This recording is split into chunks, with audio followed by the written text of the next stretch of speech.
to the MAC for putting on the exhibition and for the invitation to take part. I had an opportunity to come to the opening last night, and I'm sure people have seen it, and I suppose people are all struggling, and I know from correspondence I get from across the constituency, people trying to just balance the paralysis and the destruction that they're seeing and trying to respond in a positive way and a constructive reaction to it, and exhibitions and artistic and creative responses like this are a way for people to do that. You may have also seen in the Sunken Gallery the documentary that's being shown throughout the exhibition that I suppose gives a little bit more context, and the director of that is Rawan Damen, who joins us here. She is a Director General of Arab Reporters for Investigative Journalism since 2020, having been a commissioner at Al Jazeera for over a decade, leading a team that produced 250 documentary and investigative TV pieces. Her award-winning documentary that is being screened downstairs, called Al-Nakba, the catastrophe, traces the 1948 Palestinian exodus back from Napoleon's 1799 campaign through the British Mandate and 1948 through to the ongoing impact today. It was translated to 10 languages and used in universities across the world to teach about the story of Palestine. So no better voice, I think, to help set it in context, what we're seeing today, and I suppose the dots that we can join in the decades and even centuries past. So when you started to make that documentary, what were the misconceptions about 1948 and its roots, and what of those did you most want to highlight and challenge for an international audience? Thank you very much, Claire, and thanks for the MAC and Lisa and Hugh for organizing all of that. And I enjoyed very much last night the opening of the Lost Paintings, and it's a symbolic of Al-Nakba and what happened there. I was born in Amman, Jordan, for a Palestinian family originally, and during my childhood, I always, my parents always wanted us to say that we are Palestinians, and that because Palestine was removed from the atlas of the world and from the map. And I remember having a map in our bedroom, me and my sister, and there is no Palestine. And my mom, I was maybe 6 years old, told me that you see in this atlas there's no Palestine, and we need to write Palestine on there and say it all the time. And so when I studied media and sociology at Birzeit University in the occupied West Bank of Palestine, one of my dreams was to do the story of Palestine. So I did a couple of oral history books with my sister when we were at school. So I spent 6 years interviewing people about their childhood in Palestine before 1948 and then the expulsion of 1948. The two books were published in Arabic language in 1994 and 1996. And then when the chance came as a filmmaker with Al Jazeera, so I did my BA in Birzeit, my master's at Leeds University in the UK, not far away from here. And then when the chance came in 2008, it became like a dream coming true to do the story of Palestine. And the misconceptions that I always felt, even Palestinians and Arabs, not non-Arabs, feel that the story began in 1948. In reality, the story ended in 1939. And this is something that is very difficult to explain to people, especially that we now live the genocide in Gaza 2026. Explain that this project, it was a project, a settlers' colonial project that started even in the 15th, 16th century in novels and with politicians mainly in Europe. But the first political leader that took this project into real implementation in the modern history was Napoleon in 1799. And this is why the documentary Al-Nakba, which is 4 hours, as Claire said, available downstairs continuously and online in the 10 languages, starts with this and explains what happened, how Britain took the dream from France because the French dream collapsed. And in 1840, there was a document of 40 pages that is available to us and still maybe the first political document available to us about the concrete plan of getting Jews, British mainly, but also Russian, German from Europe into Palestine and settling there. The plan didn't work, so it took until 1860 until the British and the Jews at that time, Zionism was not what we know it today. So it figured out that it's not very much working, and it needed many planning until First World War I, when it needed soldiers to come on board and start the implementation. And the implementation continued until there was a climax in violence and in suppression of the native Palestinian people between 1936 and 1939. And in 1939, there was a conference in London where Britain officially informed the Zionist movement. At that time, it was a movement that had connections with the states, that Palestine is fully ready to be a Zionist Jewish state. But the Zionist movement said, we are not ready. Britain was fully ready to leave.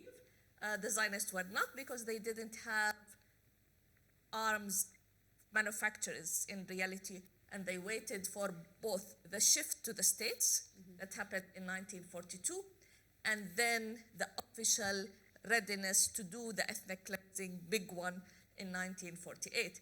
So everything we saw later was a continuous, slow ethnic cleansing inside Israel, within Palestinians inside Israel, in Gaza Strip, in the occupied West Bank, also in southern Lebanon, until we reached the genocide in Gaza.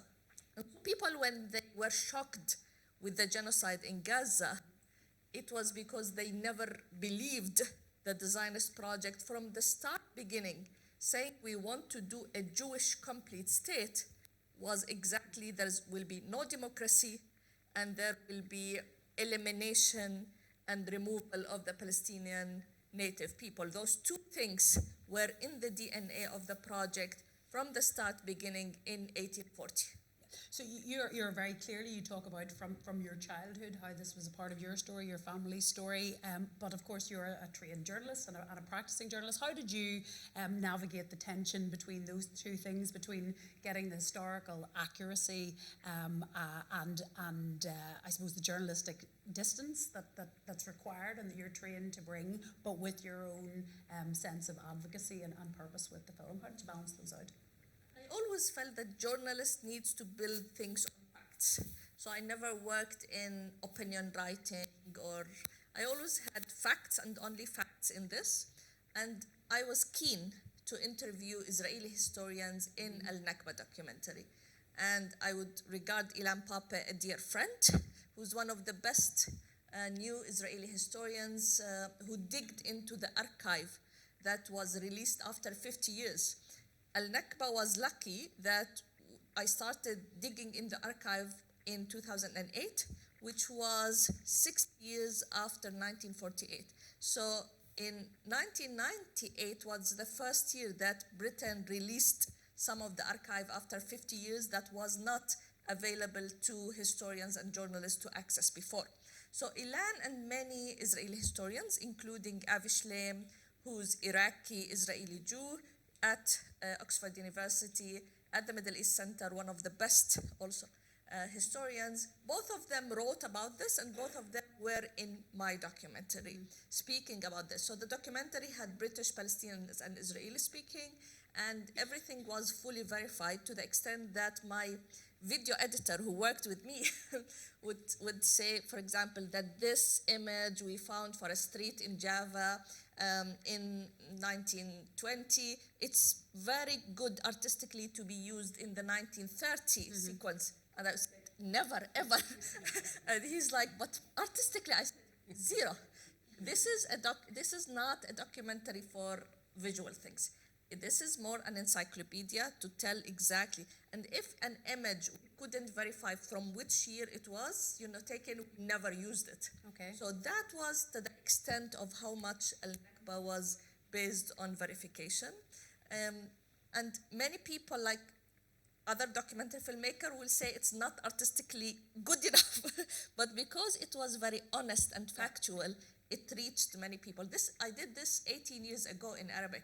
So 2008 was the first year I showed Al-Nakba. And at that time, I never knew people will love it. It will be translated to 10 different languages, including Chinese. I showed it one time in China, and I found out that translation is like vertical, and they read like, and it was amazing how much people wanted this. There's hundreds of films about Palestine, both documentary and drama.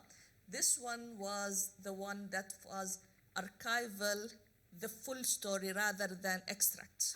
And I suppose it is that, as you say, the documentary style, the historians, but also refugee voices and I suppose testimony as well. Did you have any, what the process is around balancing that, emotional weight, I suppose, of people's first-hand testimony with the context? Do you feel the challenge to weave those in, I suppose, to make it feel like a real first-person story and not like you're watching a tutorial of some description?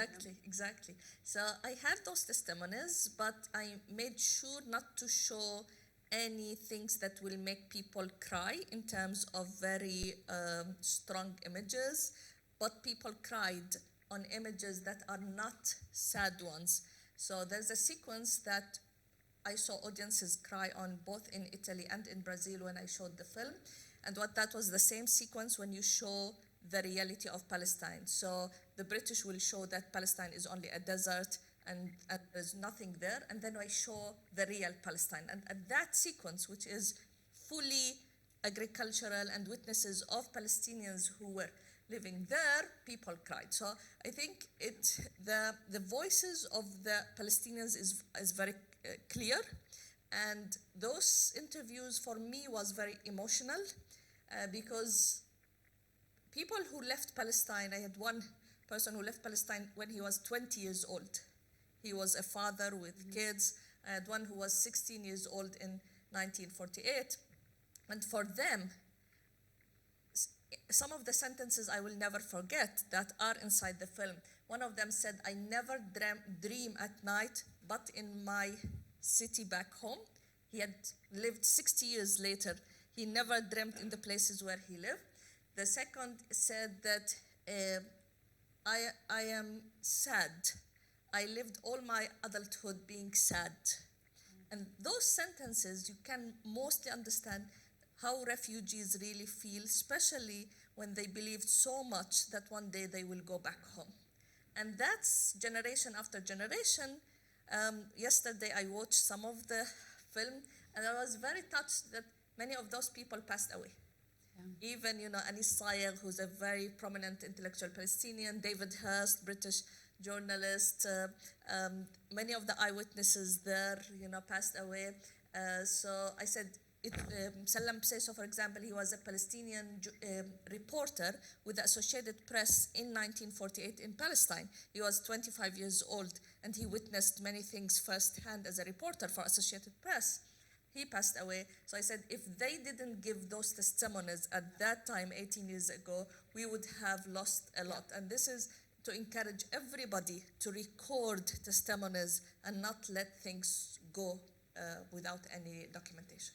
And I think that's part of the challenge, I suppose, capturing things, especially at the pace that we're going. You now lead Arab Reporters for Investigative Journalism. What made you, I suppose, switch from directing documentaries to building that support for an investigative approach to journalism? So before Al-Nakba, I did a series about pioneering women from the Arab world, 12 women in different sectors. After Al-Nakba, I did the bitter piece about the negotiations between Israel and Egypt. Then Owners of the Land, about the Palestinians inside Israel. It's a 5-hour documentary. I felt so much that their story is not being told enough. And then The Price of Oslo, only about the negotiations between the PLO and the Israelis, and then the declaration on the birth of the Human Declaration of Human Rights. And so after 17 years of doing documentaries, I got the chance to be leading an organization to train others to do investigative documentary work and journalism, which I said at the beginning that maybe I'm not the best person to do this shift. But then I fell in love with the whole concept, that there's a chance to, because in commissioning, when I commission things in Al Jazeera, I was doing my own documentaries, but also commissioning people, so I had many ideas that I don't have the capacity or the time or the ability to do films about Iraq, Syria, Lebanon, and they did those films, but I followed them from the beginning until the end. Yesterday, I think I met one of the characters of the films that we never met before, and I told him, I remember you because I watched those cuts 7 times for the documentary we showed on Al Jazeera World in English and Al Jazeera Arabic.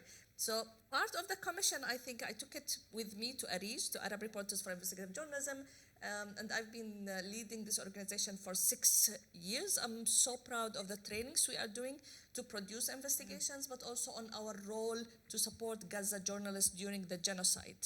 And I think that is one of many just deeply disturbing threads for people is what appears to be systematic targeting, particularly in the early months of the current phase of the war in Gaza, of journalists and of those, I suppose, trying to help us understand. Because obviously external journalists haven't been able to be there.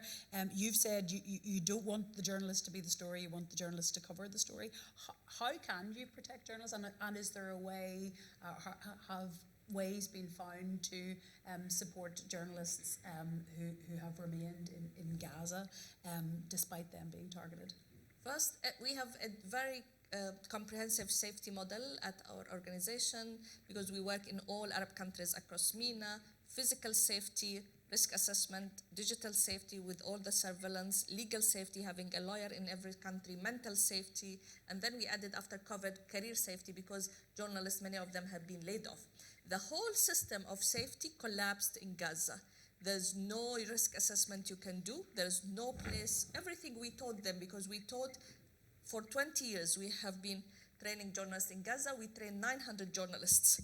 Everything we taught them about safety collapsed because there's no safe place to function, and they have been targeted. And from the first weeks, they told us we are targeted. And at the beginning, we didn't believe it. We didn't believe that they are targeted. But we did a full series of investigations along with coordination led by Forbidden Stories in France, Paper Trail Media in Germany, Guardian in the UK. We involved later AFP, and there is 972 and the Call from Israel. They published those investigations in Hebrew language as well. So we had this consortium of 13 different newsrooms, and we verified that yes, Israel has been and is targeting journalists, and killed now almost more than 200 journalists have been targeted and killed in Gaza.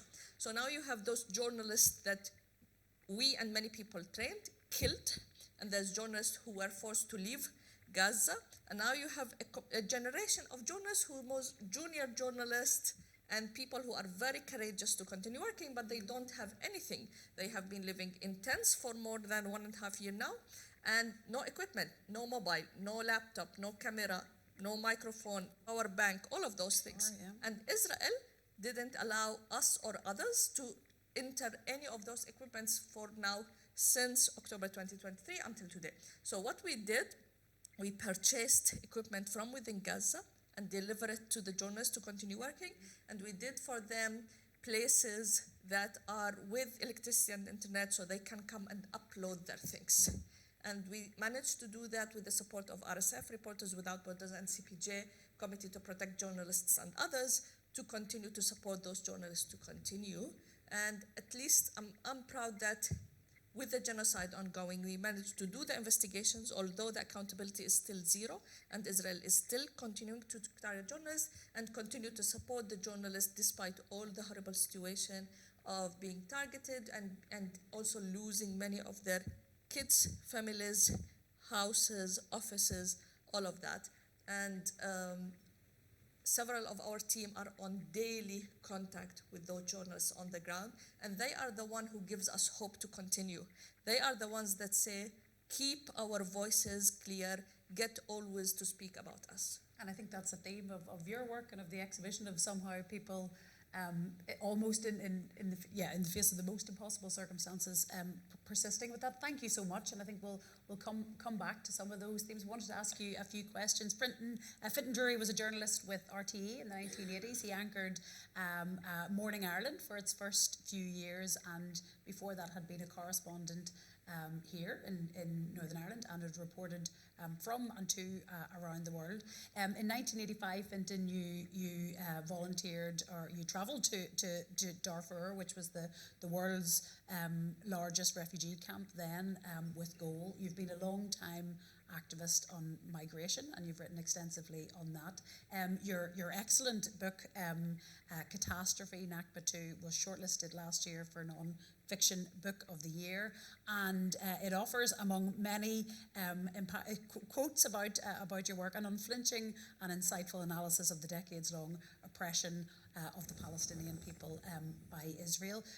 Fintan, what was the moment that you decided that rather than being an activist or a commentator, that you had to write this book?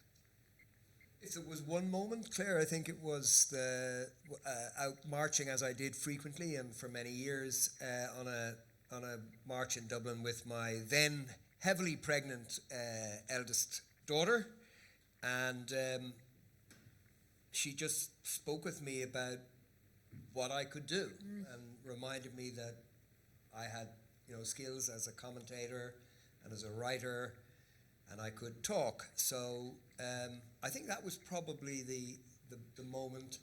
And when I reflected on it and reflected on the capacity to do more than march, as tens of millions of people do around the world, I also thought about my mother, who this year will be 20 years dead, and who, for most of my young life, I remember her talking with me and my siblings about the fact that Ireland had abandoned the Jewish people during the Holocaust.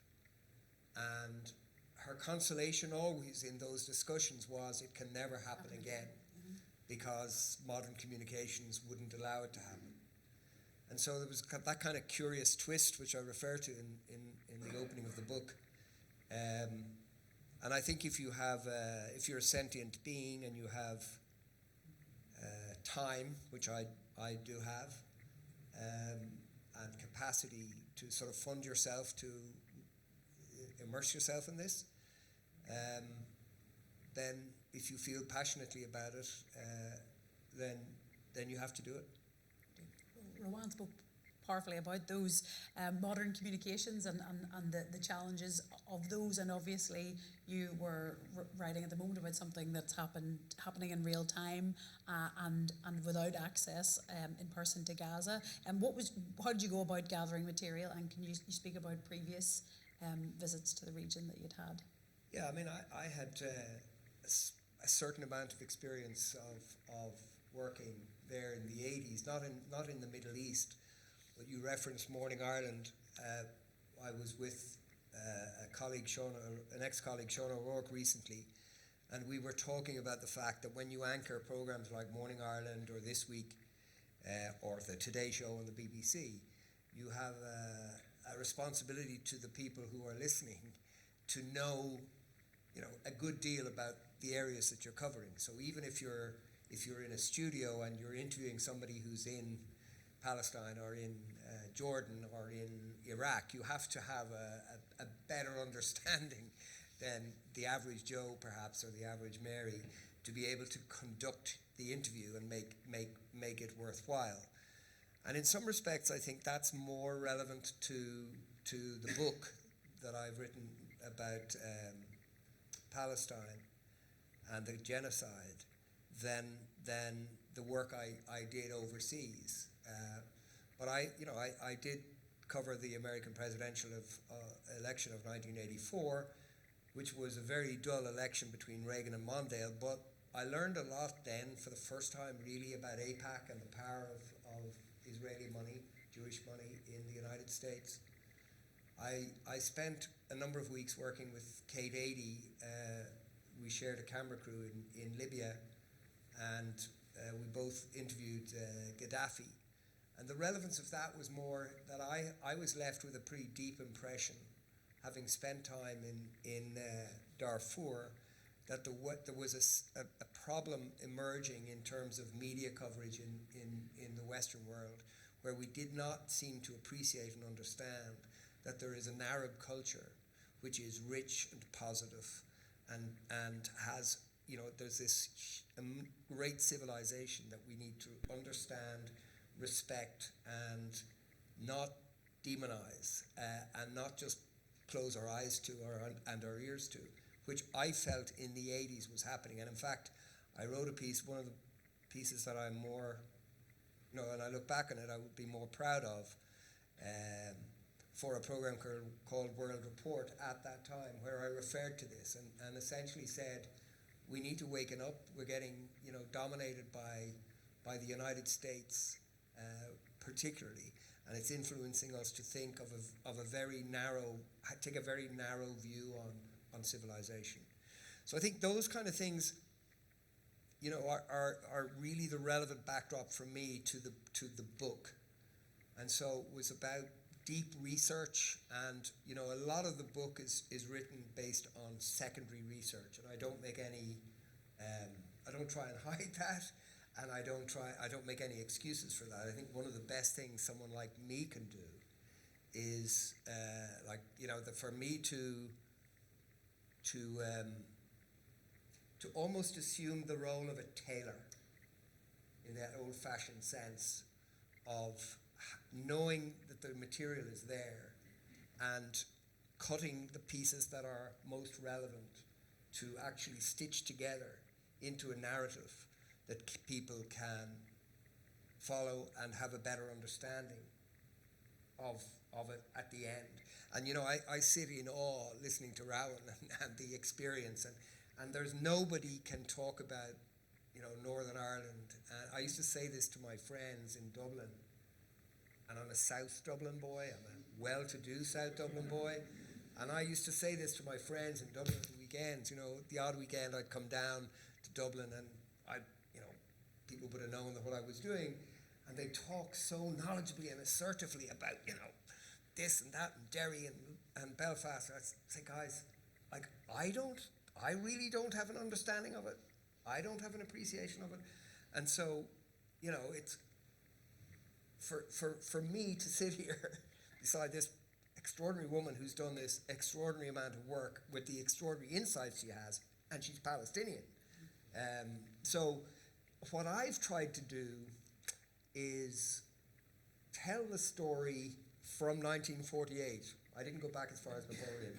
From 1948 to the end of the first year of the genocide, and to tell it in a way, as a massive fan of Ilan Pape's in particular, and some of these remarkable men and women who have done such remarkable work, but it's sometimes impenetrable. It's sometimes difficult, and the line I always use is that so many people in their hearts are for Palestine, and in their gut they feel this is brutal and it is wrong, but they probably are not sure of the difference between Hamas and Hezbollah, or East and West Jerusalem, and other examples like that. And that, well, how could they be? Mm-hmm. It's very far away, and it's like Derry, Londonderry. And so what I've tried to do was this is not an academic piece of work. This is tailor-made for making you feel better at the end of reading it, that your gut was right. And that's the job that you both do, because you say there's layers and there's centuries of this and helping people understand. And if it makes you feel any better when you talk about understanding Northern Irish politics, I don't either. So you're not alone. And but the I suppose and in the current context, people are some people are newly coming to this and trying to catch up. People realise that every thread you pull, there's so much more information. So you came at it with, I suppose, an understanding and a worldview, but were there testimonies or particular historians or influences? Was there anybody who made you alter your perspective as you gathered research for this book in particular? I think that it was, I spent time in Jordan in the camps. I spent time with senior people in UNRWA in Amman, Rawan's home place. Remarkable people. I went to the West Bank. I couldn't get into Gaza, obviously. I think a lot of what really inspired me was the regular people that I met, and the stories that I heard, because they reinforced for me why I was really motivated to do this, why I wanted to do it, and they reinforced for me the importance of it. I think it's interesting when we talk about the attacks on journalists. I did a seminar relatively recently with a number of people, one of whom was this extraordinary English surgeon, Nick Maynard, who people may have seen or heard. And he's an extraordinary man. But one of the things we were discussing backwards and forwards, because I had read about it and I'd written about it, but I hadn't experienced it. So whatever about the destruction, and it is absolutely the deliberate destruction of journalists, of killing of journalists and the destruction of that capacity to tell the truth, or attempted destruction of that capacity. The deliberate destruction of the health system, and including in that the killing of medical people, paramedics, surgeons, and deliberately targeting them to ensure that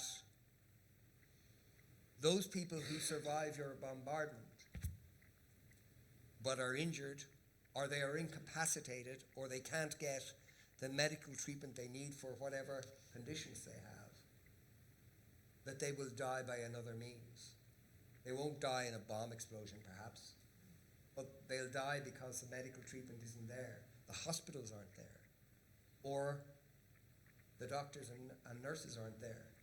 And I have a very good friend who is an Israeli human rights lawyer who is based in Europe, but he is a man in his mid-40s, and he and his wife left Tel Aviv about 6 months before the genocide started. And they got out because they could sense, they sensed something was going terribly, terribly wrong.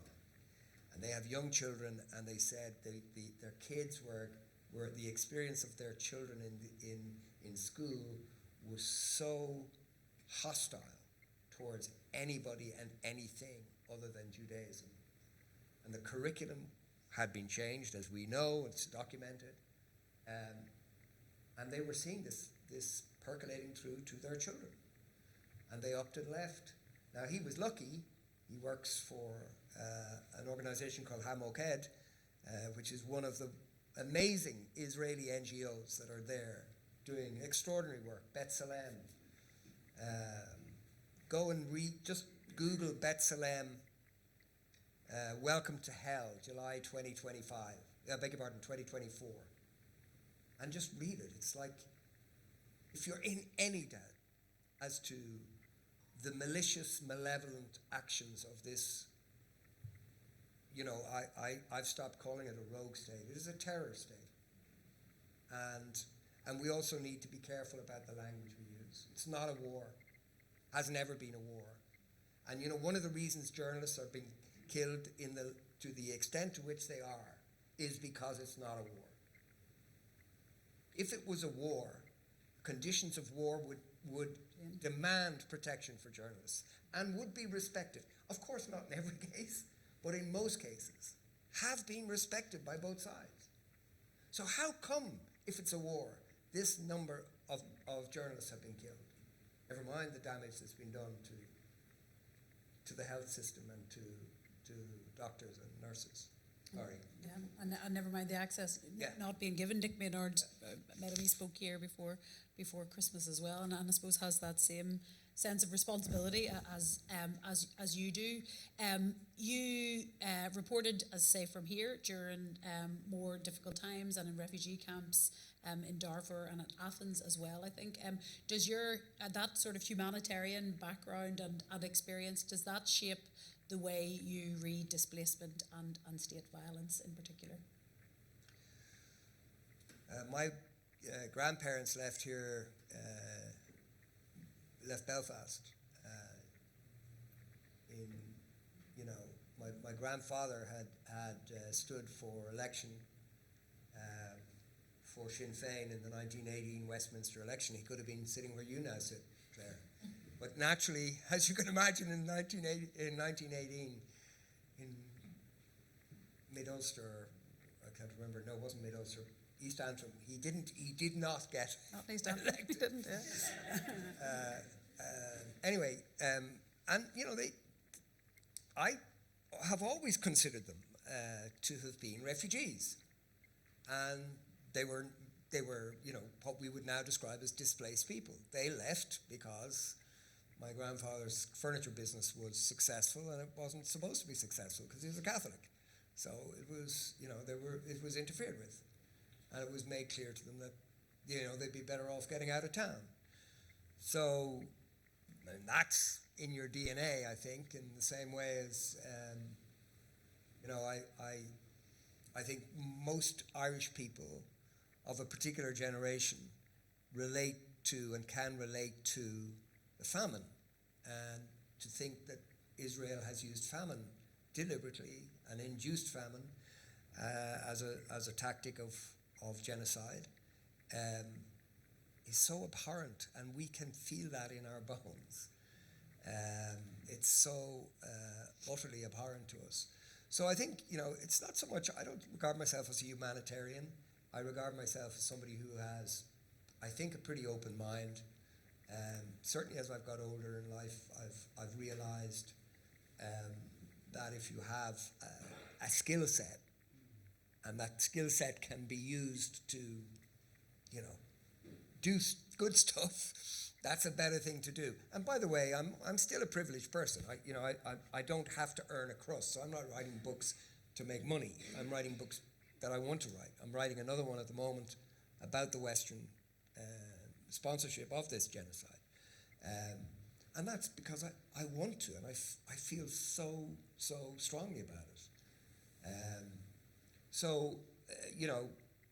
And I do have a big interest in migration. That's what drew me to Athens at the time of the Syrian crisis, yeah.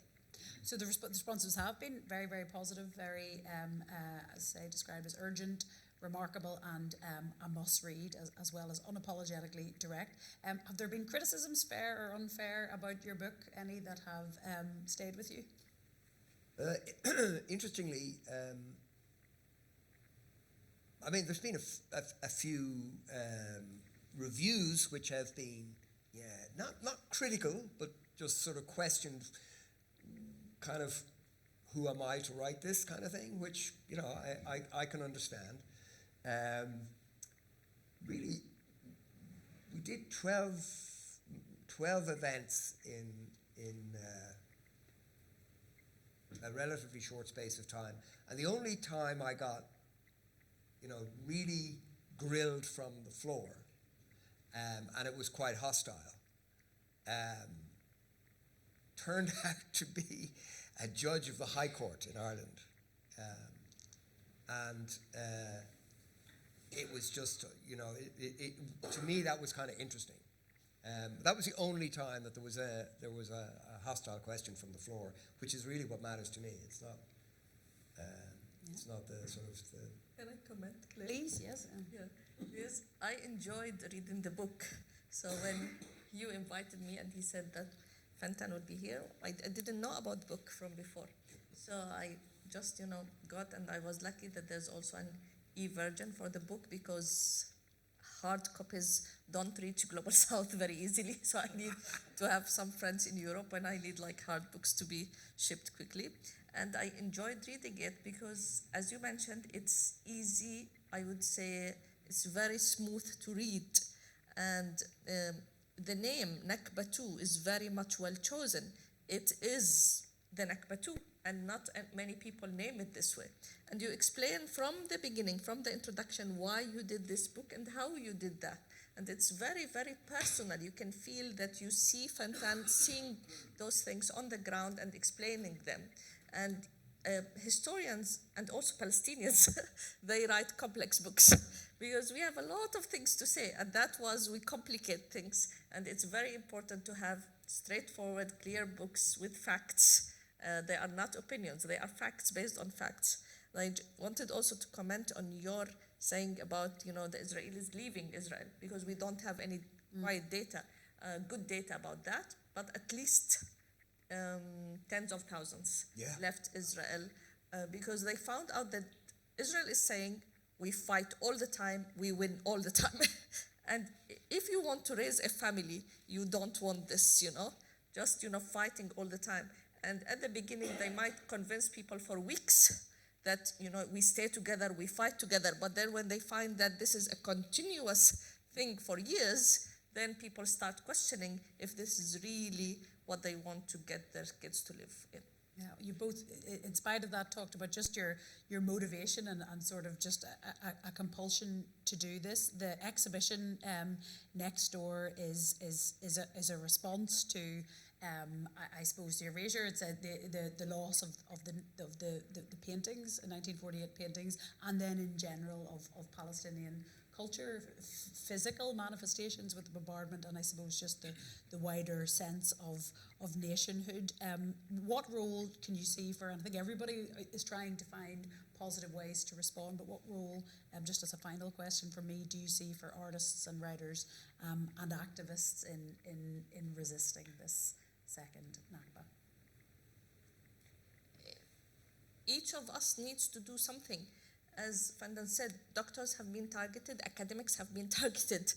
We have clear evidences now of this. So I think we, content makers, writers, politicians, artists, doctors, each of us needs to do something.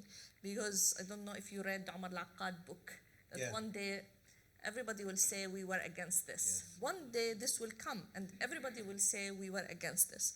The vital thing is now, when not everybody, although even politicians, it's very difficult for them to morally say that what Israel is doing is right publicly. Mm-hmm. It's very, very difficult now. Maybe before they but could have, try. But just saying this now is very difficult. And so it is very clear that this should stop, and we shouldn't allow it to happen anywhere in the world. And I think with the Trump administration trying to say he wants to take Greenland, it means that, then the next door from the MAC building will come and say, we want to occupy the MAC. If we allow this to happen in one place in the world, it then can duplicate. And this is why it was amazing to see with the lost paintings that, that there are 53 different painters. Each of them painted from Gaza, from the West Bank, from Palestinian side Israel, from the exile. And they did this to symbol the biggest rob that happened in 1948. They took not only books, paintings, homes, cars, money, the history and the tradition, and the ethnic cleansing was deliberate, that you need to steal all of that and to remove all the traces of that and not to allow people to come back to these places. And so I think each of us needs to do their individual thing, but also to speak about it with others and to push the narrative and the discourse, because one day there will be justice, there will be accountability, and we need those things there. Maybe we will not be living when this day comes, but at least those things will stay, and people will come and say, we built this based on literature that, books, paintings, films, content, things that we can compile together. It's really positive. I think storytelling is really, really important. And one of the books that I've had with me on my journey promoting my own book is Liam O'Flaherty's Famine. And you know, on some occasions I've read an extract from it, and said to people, you know, this was written to profile what happened to our forefathers. And this is happening right now. And so, you know, the dialogue that I read, I ask people to just imagine that there are couples, families, desperately hanging on to life after already enduring what they've endured. And so there's a story that's still living in our world, right? But it's not, you know, this is Israel that is conducting this, doing this. This is a, you know, we laugh about the Eurovision, right? Well, at least I do. But never has it been more significant, in the sense that a few countries are taking a stand and saying, no. But Israel continues to play international football. Israel's clubs continue to play internationally in football. You know, the Irish basketball team played the Israeli basketball team, or not. You know, these are the questions that, and they're not questions anymore. This has gone beyond anything that we would have considered as being normal in terms of conflict. It's not a conflict. And we have to understand that what Hamas did on the 7th of October 2023 was a war crime. But it was inevitable that that was going to happen. It was inevitable that was going to happen if you listen to it or read Edwin Montague's memorandum to Balfour when the Balfour Agreement was being signed. The Balfour Declaration was being signed off by the British Cabinet in 1917. He said that's what's going to happen. He described it. And he was the only Jew at the cabinet table. Or what Charles de Gaulle said after the 1967 war. Well-known racist, but didn't stop him pointing out exactly what was going to happen if Israel was not put in its place. So, storytelling. I mean, there are other forms of the arts like TV documentaries is telling stories. The story of Napoleon, right? All the way from Napoleon's time, or the exhibition. But, you know, if this nation, if this island knows about one form of arts more than any other, it's the art of telling stories. And you know, if these stories are fueled by anger, so be it. We should be angry. We should be absolutely raging that this is going on. And if we're not, there's something wrong with us. We don't have a soul. So, thank you. I think Hugh and Lisa are indicating do we have a handful of minutes for for questions, and if we started late, by the way, that's entirely my fault, my inability to read an email. Does anybody have a question? Maybe if they could indicate. Perhaps you don't. Yes, please.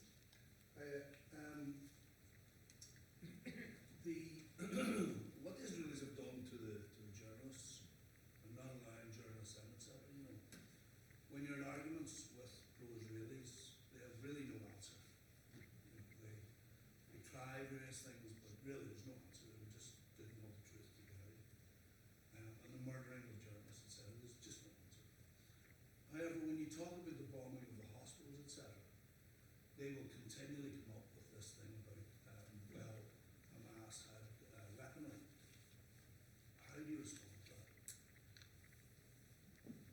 So we did one investigation about targeting doctors in Gaza with The Guardian. So ARIJ and The Guardian published this investigation in both Arabic and English. And there's several investigations that were done on the hospital, especially Al-Shifa Hospital, where they said there are tunnels beneath the hospital. And even Yehud Barak, who's one of the major leaders in Israel, went out on TV and said there are no tunnels beneath Al-Shifa Hospital. So sometimes you need to have Israelis to speak things, because when Palestinians speak, they dehumanize the Palestinians, and they don't believe it. There was one big thing for us convincing at the beginning international media outlets to be convinced of the content that Palestinian journalists are sending out of Gaza. At the beginning, they said maybe they are traumatized, maybe they are not professionally enough, adequate, maybe they don't have the skills. But then with time, all outlets were really amazed of how much professional they were in spite of everything. I was really surprised when talking to journalists in Gaza, and they would say, I don't know. I say, when exactly did you say, I forgot. Let me go back to the metadata and look at the image and look at the audio files. So I think real investigations showed that Israel have used Palestinians as human shields. Even Britain has used Palestinians as human shields in the 20s and 30s inside Palestine. Everything Israel is implementing, they learned from the British. Everything, even occupying the villages, even the way you circle the hospitals, how you go into those places, it was fully trained. There was evidences of Zionists being part of the Second World War army, pilots even tanks and all of that. And part of that is the intelligence services, and part of that is propaganda as well. My advice would be not to try to verify every single small story. This place exactly what happened, this place exactly what happened. Even Avi Shlaim, after the famine, use of Israel, decided it's a genocide. What is being done is a real genocide in the real dictionary items of what a genocide is.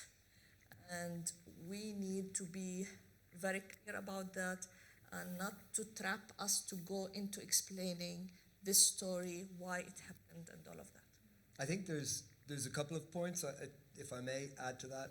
One is that, this is as old as time in terms of Israel and Israel's defense of what it's done, going back decades. And its investment in Hasbara, which is propaganda, has been phenomenal and largely very successful. But there are two specific points. The evidence so far from what has filtered back, some of it through individual testimonies by IDF members in public, on TV programs, has said, we saw no evidence, right? Now that doesn't mean there isn't, but I referenced Nick Maynard. If you look at the testimony that's been given by a number of different groups of volunteer medics, both American and British, they have all said they saw no evidence. And the other thing, just apropos this, the propaganda piece, is the human shields. As I was driving up from Dublin, I said I must, before the thing tonight, I must have a look back to remember, to recall the exact detail of this. I forgot, but only in the last couple of days I was researching for the book I'm writing at the moment, an investigation that Haaretz, which is an Israeli newspaper published in Hebrew, but also they have an international, daily international paper in English, which I'm a subscriber to, and it's a proper newspaper. with some very strong editorial people involved, like Gideon Levy in particular, who are very, very outspoken.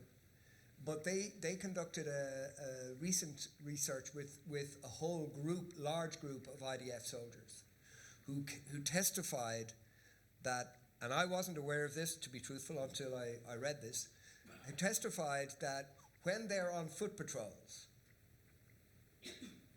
in the West Bank or in Gaza, they always have a number of Israeli kids with them. Why? They don't go into a building without sending the kid in first. I suppose it's a phenomenon that we're familiar with. I suppose whataboutery here and just throwing up chaff and yes, sorry, just at the back there in the back row. Yeah, I'm finished. Yes, sorry. yes, please.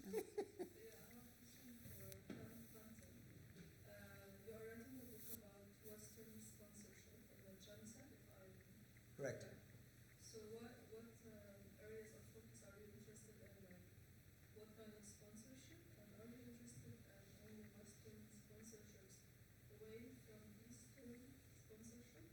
And how they are really related together? Because people speak about Western sponsorship for genocide, and they really neglect Arab countries like Jordan, Egypt, and it. Okay, so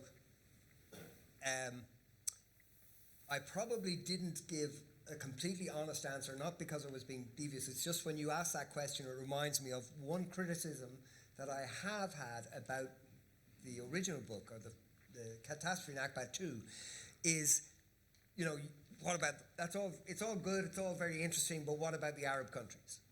And my response to that is a genuine response, which is, I'm not of that world, right? I'm a Westerner. I'm a European, an Irishman, but I'm a European. I understand the Western world, and I have this view that I should write about the West, and that's the origins, if you like, of how I have dealt with that reasonable criticism of the first book. The second book is focusing on the Arab states as well, but it is primarily about a Western culture. And while so some of the Arab countries that are most, in my opinion, most at fault here are the petrostates. And so the argument that I will be making is that ultimately this is about money. And the collusion is all centered on money. And I think we were talking about this earlier, you know, when you see Davos allowing Jared Kushner make a presentation about the new Gaza, I mean, who's responsible for allowing that to happen at an event like that? The United States, without the question of sponsorship, the United States says no. The genocide doesn't happen. I mean, it is as clear cut as that. What did Biden do on the 8th of, on the 8th of October, 2023? He used the term unprecedented levels of support. Did he put any guardrails around that statement? None. So that was telling Israel that what happened on 7th of October, you can use that to do whatever you like. And you are going to get, now, when you talk about unprecedented levels of support, it's not as if the levels of support prior to that were weak. It was an extraordinarily inept statement to have made, but they followed through on it. But we also know that Joe Biden was a self-proclaimed Zionist, or is. So, you know, we also have to be careful not to think this is all about Trump, because it's not. He was the biggest recipient of money from the Jewish lobby in America. Biden. Yeah, I know. Do we have any last questions before we finish? No. Oh yeah, yes, please. Can I ask one for both our speakers tonight? Just coming across from an Irish point of view, and how one of our greatest forms of resistance against British imperialism was through the Gaelic revival and culture. Whether it was through dance or sports or whatever. Yeah. I'm just wondering, is there a similar movement in the West Bank and Gaza and the Palestinian world? Because I just believe it's something that is used to fight. The narrative that Israel would put out about Palestinians being animals, the same way Britain did that against the Irish people in the past. I think the exhibition, I suppose, is just one manifestation and kind of established artists. I'm friendly with two men who are, one is a giant in literature and the other is a giant in music. So there's a book called A Paragon. If anyone is interested in this arena and wants to read something different, it's a remarkable book by a man called Colin McCann. He's a Dubliner, and he's a phenomenally talented novelist. But this book is quite an extraordinary piece of work, and it's the story of two men, and I've been fortunate enough to meet them. They're in their early 60s, I'm going to say, even a little bit younger than me, and one of them is a Jew whose daughter was killed by a suicide bomber. And the other is an Arab whose daughter was killed by an IDF sniper. And they have become really close friends. And Colm has, A Paragon tells their story. So it's a true story, but told in a kind of novel, through the art of a novel. And they travel the world now, speaking. And it was interesting. I was, the other person is Colm Nimera, who is a very well-known Irish fiddler. He was a founding member of a group called the Frames, and he's a magnificent musician. But they have gone and go reasonably regularly to the West Bank. They go to schools in Jerusalem and in Tel Aviv, and they are focusing really, really hard on trying to both the storytelling piece but also the music piece. And they relate to me that certainly the music piece, Colm Nimera would say the music piece is still very strong within the whole Palestinian world. I think at the moment, but I defer to Rawan, I think at the moment just people are just desperately trying to hang on. And I think one of the things that also needs to be, if I may, also needs not to be forgotten here, because the Israelis would like us to forget, the West Bank. Mm-hmm. What's happening in the West Bank is they have accelerated the rate of theft of land in the West Bank, and the abuse of people and the killing of people. All those stats have grown significantly over the last 2 years, as the world has naturally been so focused on Gaza. Sorry. I wanted to give you the last word, I suppose, maybe about cultural responses. Despite, as Fintan said, everybody is just hang on. You've been extraordinarily positive as well as being morally clear in your film and tonight, and hopeful in a way that is there comfort, I suppose? Is there any comfort in the change narrative and just the solidarity of people, and I suppose that question as well about including artistic responses that people can go and try and find themselves? Yeah. First, I'm always optimistic. I'm never pessimistic, because I think that depression and pessimism is a luxury that we cannot afford to be in. And I learned that from the Palestinian poet Samih al-Qasim, who's one of the most prominent Palestinian poets who was, from the Palestinians inside Israel. He passed away, and we were friends. And one time I told him I'm depressed and everything is going from bad to worse, and it seems like there's no impact from the work we are doing. And he said, Rawan, depression is a luxury, and never go to this, place. So I'm more into documentaries, of course. So we have a close documentary filmmaker in Gaza, Mustafa Nabih. If you can, on YouTube, Google his documentary that is available in English. It's called Stronger Than Words. It's about the deaf community in Gaza. He did it maybe 10 years ago. And deaf people, they don't hear the sounds of the bombings, so they cannot understand if a plane is coming. All the stories are happy stories. There's even a love story there. Mustafa now lives in a tent with his family for the last 2 years. But for all Palestinians, I would claim, they never dehumanize the Israelis. That's something very difficult to explain, but I say that if Israelis are under attack and they would come to get refuge with Palestinians, Palestinians will give them refuge, because Palestinians never dehumanize the Israelis. They will see an Israeli soldier killing as a war crime person, but they will never dehumanize them. And that's something deep inside in the Zionist project. They built education on dehumanizing Palestinians.